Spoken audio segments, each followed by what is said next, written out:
This particular purchase ran into a bunch of hurdles when the attorney for the seller kept changing the purchase and sale agreement to the benefit of her client.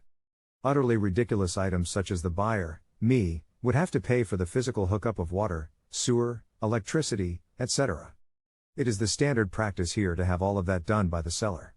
As we butted heads long distance over this, I finally came to the point where I said to hell with this deal, it's just not worth the headache.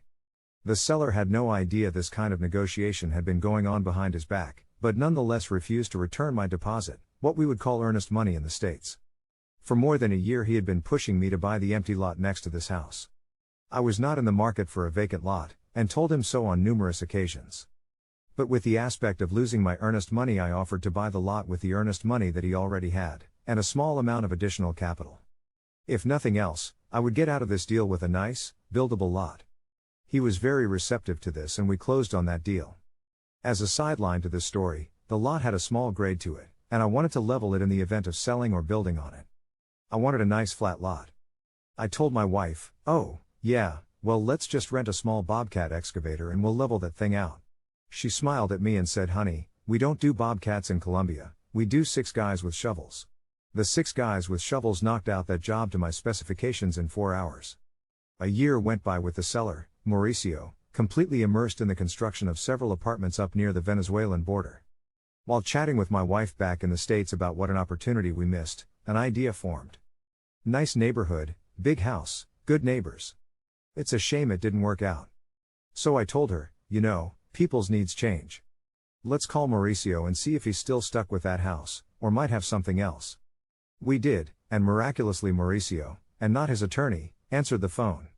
With great enthusiasm he advised us that the very same house was for sale, and he was ready to dump it at a considerable discount for cash.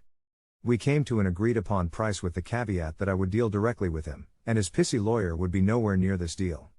I was in the States while my wife was ramrodding this deal on the ground in Colombia with the seller. It had more the flavor of a drug deal than a real estate purchase. To transfer money via the SWIFT system from the US to Colombia is another bureaucratic nightmare, with the strict anti-money laundering laws in place in Colombia. A substantial chunk of cash deposited in a bank would have it frozen there for months, while the purchase and sale agreement, identities, and bank accounts of both the buyer and seller were verified. I felt like I had been kicked in the crotch again. Mauricio saved this deal when he advised me there was a Bancolombia branch located where else, but Miami, Florida. I wired funds to the Miami branch, who verified the transfer to Mauricio in Colombia on his BlackBerry while my wife stood by his side. When funds were verified, the paperwork was released, and signed by my wife. She, Mauricio, and his 2 bodyguards, then went to lunch to celebrate the deal. We got the house for $40,000 cash. I flew down shortly thereafter to see the house I had just bought sight unseen. We parked on the street looking at the house, while taking pictures. The local police came by to see what we were doing. Having been a beat cop that has gone on many suspicious vehicle calls, I took this as a good sign. The officer was very nice, professional, and asked what we were doing there. I showed him both my passport and law enforcement identification card and asked, "You got a suspicious vehicle call, right?" He laughed, visibly relaxed, and said yes, that was what was going on. I explained that I had just bought the house sight unseen and wanted to take a look at what I had invested in. We walked through together chatting, as I grilled him on the safety of the neighborhood and various other aspects that I wanted to know about. He asked me, "Sir, out of curiosity, what did you pay for this thing?" I replied $40,000. He rolled his eyes, laughed, and said to me, "Man, I came up here thinking I might encounter a thief. It appears I have. A house like this normally sells for $80,000. The next item of business was to get a materials list to finish the house and make a budget. My wife remained in Colombia where she and her brother acted as project managers to finish the house. I returned to the States to work and send money for this task. I had a budget of $30,000 to completely finish the house turnkey. It was an arduous task as many of the materials we wanted had to be driven to the site from Bogotá, some 7 hours away.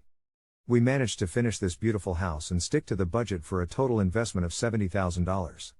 The house, finished in 2009, is a 2-story, 2,000 square. Featuring 4-bedroom, 2.5 bath with balconies on the front and back and a terrazza, or patio, on the top floor. My mother-in-law lived there from 2009 to 2017. With the funds from the sale of my house in Washington State, we purchased our country home where we currently live.